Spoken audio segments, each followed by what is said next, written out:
fantastic, but now we're here supporting our LGBTQ community, especially our Latinos and our immigrant population. I want to thank Ashley, Consuela, Aiden, Keisha, and Wesley for playing the most important role in this campaign and for having the courage to advocate for their communities in such a visible way. Yes. I have two quick requests first. One is to help spread word about this campaign. Use social media, use word of mouth, use our hashtag #TransRespect when you use Twitter, and help get our powerful message out. We have a good message, we know that. Now we need to get it out there so that it becomes even more powerful. This ad is being called groundbreaking by LGBT advocates, by media outlets, and quite frankly, it's unfortunate that it has to be groundbreaking, that this is the first transgender ad campaign. But we want to spread it beyond the city, and we need your help to do that. My second request is that if you're transgender or gender non-conforming here in the district, and you experience discrimination, report it to our office. That goes for LGBT as well. Report it to our office, because our job is to eradicate discrimination in this city, and that's really hard to do unless we know where discrimination is happening. So please help us out. Thanks again for spending part of your evening with us. I really appreciate you guys listening. And now I want to introduce one of our ad participants who has done an amazing job in this ad. Strong, powerful, courageous, and a pleasure to work with. Consuela Lopez.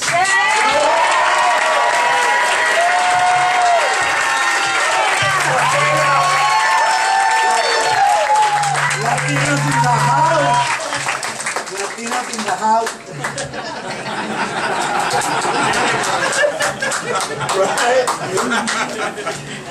Good afternoon, everyone. My name is Consuela Lopez, and I'm a transgender woman. I was born in Nicaragua, but I was raised here in Washington, D.C. since 1983. I transitioned in 1992. Life was much different for a transgender girl back then. I had the full support of my family, and in fact, my sisters are here in the audience.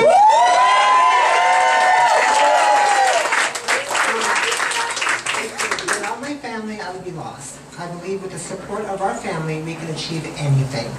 After high school and after I transitioned, I attended college at the University of District of Columbia. After realizing college wasn't for me, I had the opportunity to try a different career. I attended the Aesthetics Institute of Cosmetology, and I can truly say that that changed my life. It's a career where you feel less judged for being different. My coworker made me feel like I was normal, therefore advancing in my career.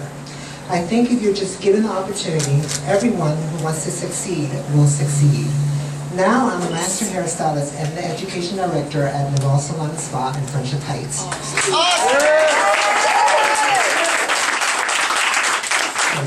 And report if they witness any violence or discriminatory actions against the transgender community, as it is against the law in Washington, D.C. This is why it's very important that our message gets across. Please treat us like you would all other human beings in this world with respect and dignity. Thank you for allowing me to share my story. And last, I want to give a big thanks to the D.C. Office of the Human Rights for letting me be a part of this groundbreaking and inspiring campaign. Thank you.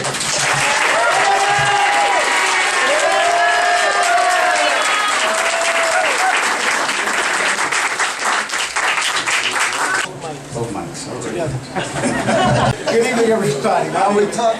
My name is Jeffrey Richardson. I'm the director of the Mayor's Office of Gay, Lesbian, Bisexual, and Transgender Affairs. You can put it back.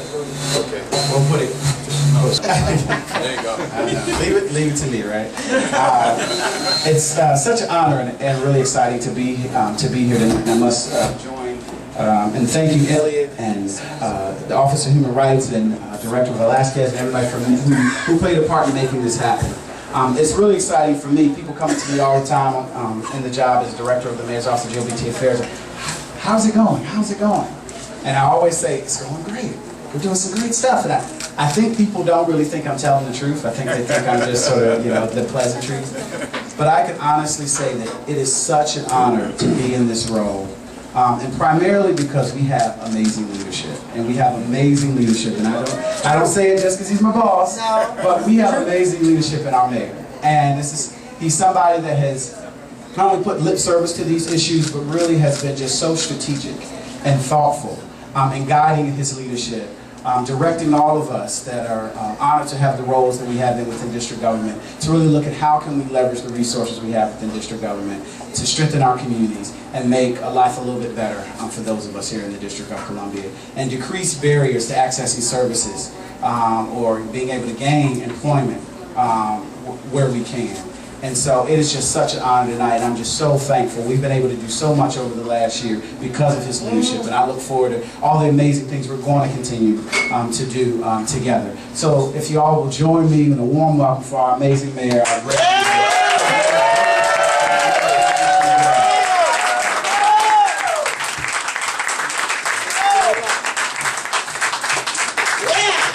Well, good evening, everybody. Good evening. I am delighted to be here.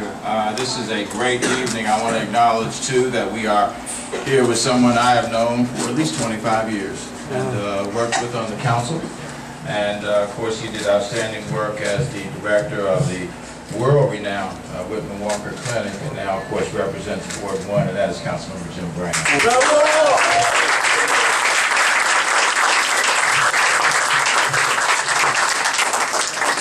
You can't imagine how good it feels to do the right thing. And frankly, the right thing doesn't always get done. But I know we're doing the right thing. I think back to a year ago, Ruby. We had a meeting in my office. I said, come on, you know, we continue to hear issues. We need to address this in an affirmative way. And we had Ruby, we had Jerry Hughes, we had my good friend Jeff, who does such a great job. Yeah, that's right. And I'm going to forget somebody, probably Gustavo was there. And we had our Director of Employment Services. Lisa. Yeah, Lisa Mallory. Lisa Mallory, that's right.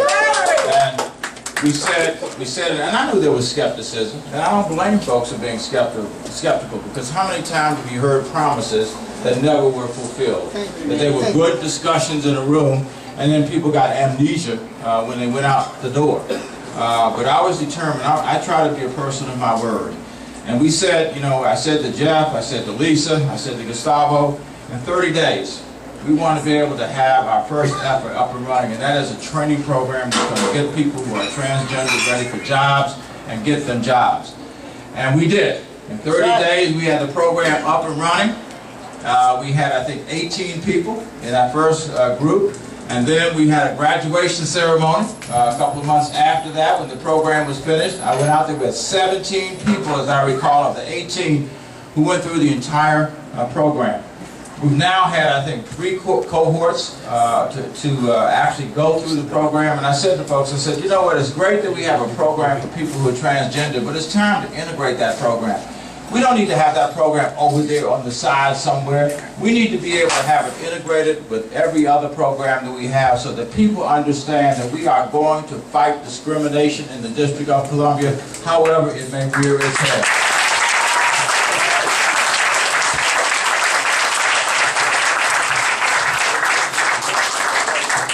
And, by the way, we have to walk the talk, right, Bobby? We have to walk the talk, and that is to make sure that if we're going to ask other people to be able to open up the doors of opportunity and jobs for people who are transgender in the city, we need to do it ourselves. And so, Bobby Strang is now working for the District of Columbia government.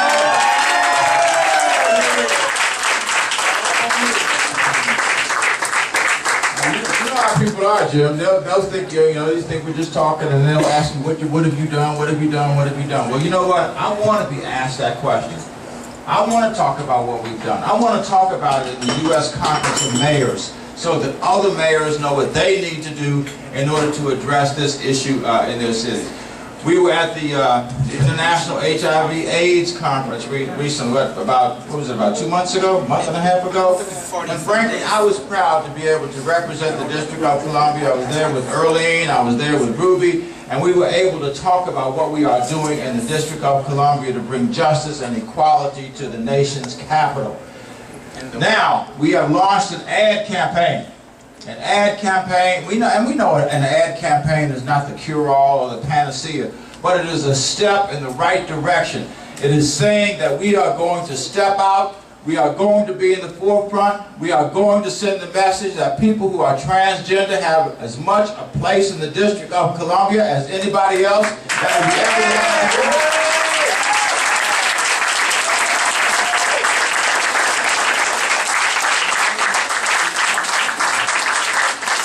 And if we really want to be one city, then we have to be one city. And that is every one of our 618,000 residents have a place in the District of Columbia. Some of our own discriminatory practices and policies have relegated people to the streets, where they have been put in harm's way.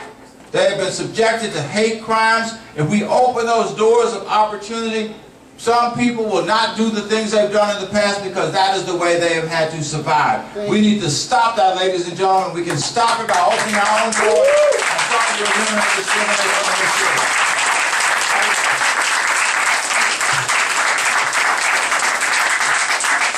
And we've got a great team. We've got Gustavo.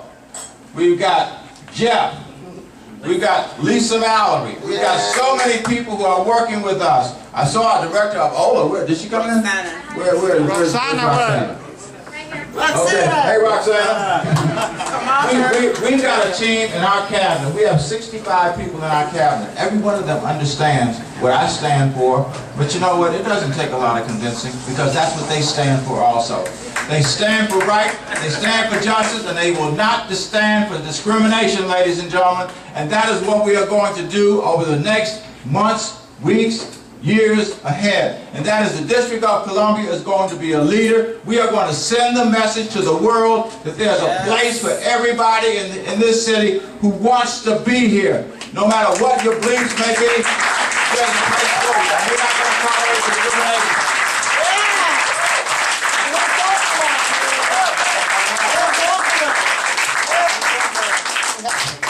And so, I want to thank all those who participated in this ad. Did we say they had the courage to step up? But I want to just thank them. Thank you for being courageous, if that's the right way to put it. Thank you for working with us to bring this issue into the sunshine. It is no longer going to be in the shadows in the District of Columbia. It is going to be out in the sunlight exactly where it should be. And the day will come, ladies and gentlemen, when people will wonder what the issue was.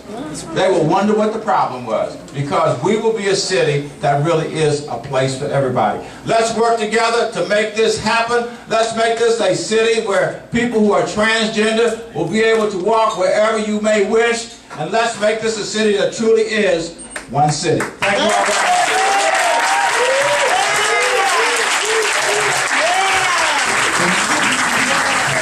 All right. Let's do it. All right, let's see how it's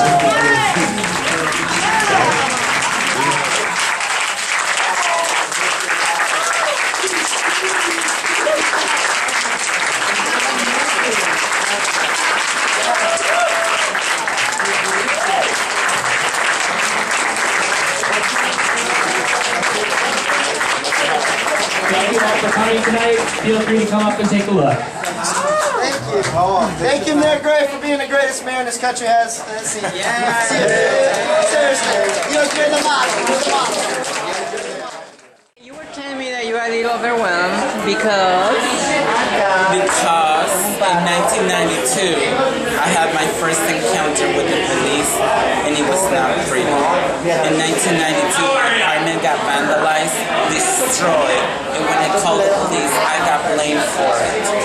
So to come from a time when it was very hard to be transgender, to now having a mayor who can say the word transgender and be proud and make things happen for our community, it's just like unbelievable.